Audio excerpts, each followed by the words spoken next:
నలుగురు కలిసి పొరుపులు మరచి చెయ్యాలి ఉమ్మడి వ్యవసాయం. నలుగురు కలిసి పొరుపులు మరచి చెయ్యాలి ఉమ్మడి వ్యవసాయం. నలుగురు కలిసి పొరుపులు మరచి చేస్తే ఉమ్మడి వ్యవసాయం. మనకిస్తుందెక్కువ ఫలసాయం, ఇది రైతులకెంతో సదుపాయం. నలుగురు కలిసి పొరుపులు మరచి చెయ్యాలి ఉమ్మడి వ్యవసాయం. ఒక సంసారం 100 ఎకరాలను పండించటమే అరుదు కదా, అది భరించలేని బరువు కదా. ఒక సంసారం 100 ఎకరాలను పండించటమే అరుదు కదా, అది భరించలేని బరువు కదా. 10 కుటుంబములు 1000 ఎకరాలను సాగు చెయ్యటం సులువు కదా. నలుగురు కలిసి పొరుపులు మరచి చెయ్యాలి ఉమ్మడి వ్యవసాయం. మహారాజులు జమీందారులు మచ్చుకు దొరకని కాలంలో ఈ ప్రజలే ఏలే రాజ్యంలో.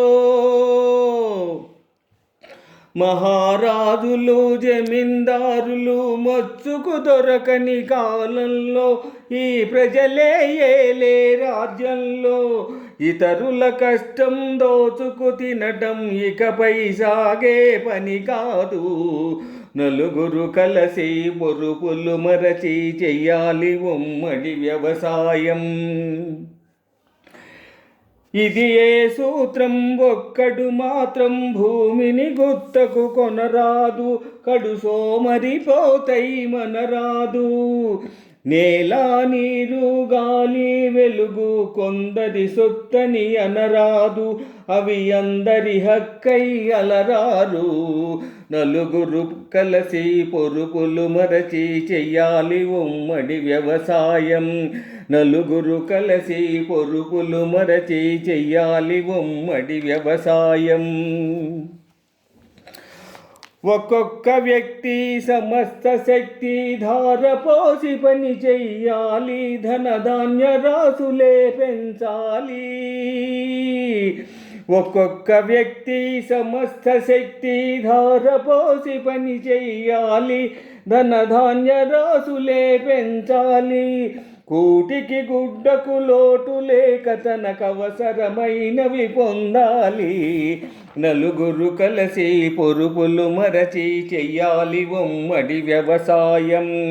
నలుగురు కలిసి పొరుపులు మరచి చెయ్యాలి ఉమ్మడి వ్యవసాయం. నలుగురు కలిసి పొరుపులు మరచి చేసే ఉమ్మడి వ్యవసాయం. మనకిస్తుందెక్కువ ఫలసాయం, ఇది రైతులకెంతో సదుపాయం. నలుగురు కలిసి పొరుపులు మరచి చెయ్యాలి ఉమ్మడి వ్యవసాయం.